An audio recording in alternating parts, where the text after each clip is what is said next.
in which diverse perspectives inform the content of these rights. And in the context of Indigenous peoples' own land tenure systems inform the content of the right to property. Indigenous peoples' own land tenure systems are equally entitled to exist. Hence, the right to equality supports those concepts of Indigenous peoples in relationship to lands and resources, i.e. that is their own property systems. And so these cases, I think, illustrate how Indigenous peoples' rights, collective rights to lands and resources, the very rights that we find affirmed in the Declaration, are really grounded in basic human rights principles. And that's important to understand, because I think many times we hear non-Indigenous people, sometimes people within government saying, we can't accept those because those create special rights for a certain group, rights that others will be denied. And that's not really what the Declaration is about. It's about recognizing that indeed these basic human rights that Indigenous peoples have been denied apply to Indigenous peoples.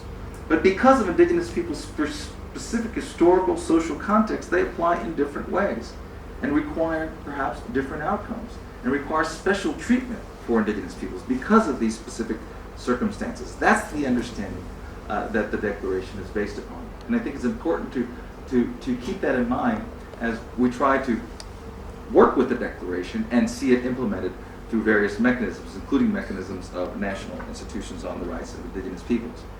An important feature of the Declaration along these lines is what can be described as its remedial character. What the Declaration is seeking to accomplish is to address the historical and ongoing deprivation of the basic human rights of Indigenous peoples.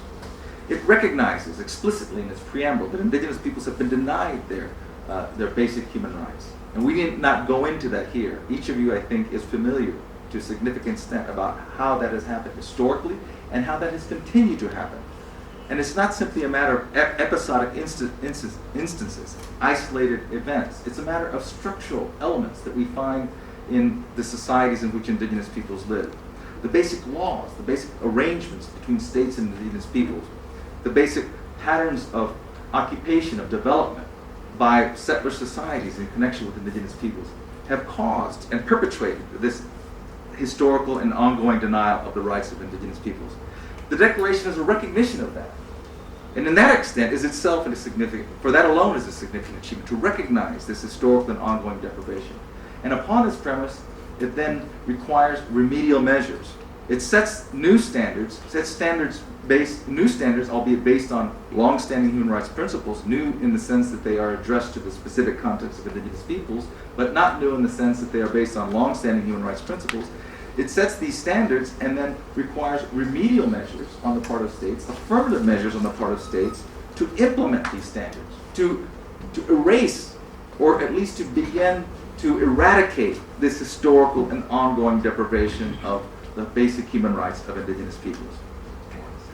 And so, with these remedial measures, we see specific obligations being placed upon states and the international community at large.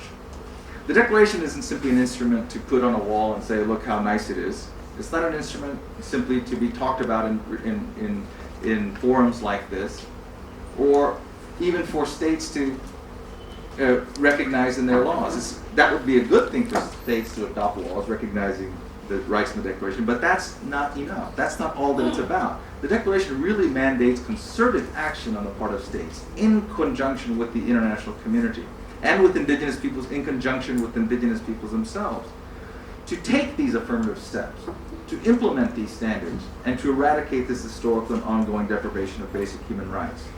To do away with these structural elements in the constitutional frameworks of states, in the social relations between non-Indigenous peoples and Indigenous peoples, in the patterns of discrimination that have existed, to do away with these structural elements in order to move towards a condition in which Indigenous peoples are fully in the enjoyment of their rights.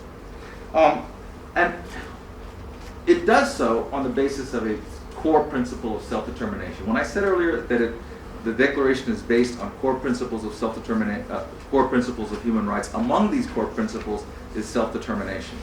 And self-determination not only sets the substantive standard for Indigenous people's human rights, it also conditions and tells us how these measures of reparation, these remedial measures, are to go about, how they're to be implemented. Now, the principle of self-determination, as Suhas well knows, and many of you well know, was very controversial and remains controversial for many states. And in fact, that was one of, if not the major sticking point in the end, in the negotiations around the Declaration and in the developments ultimately leading to its vote.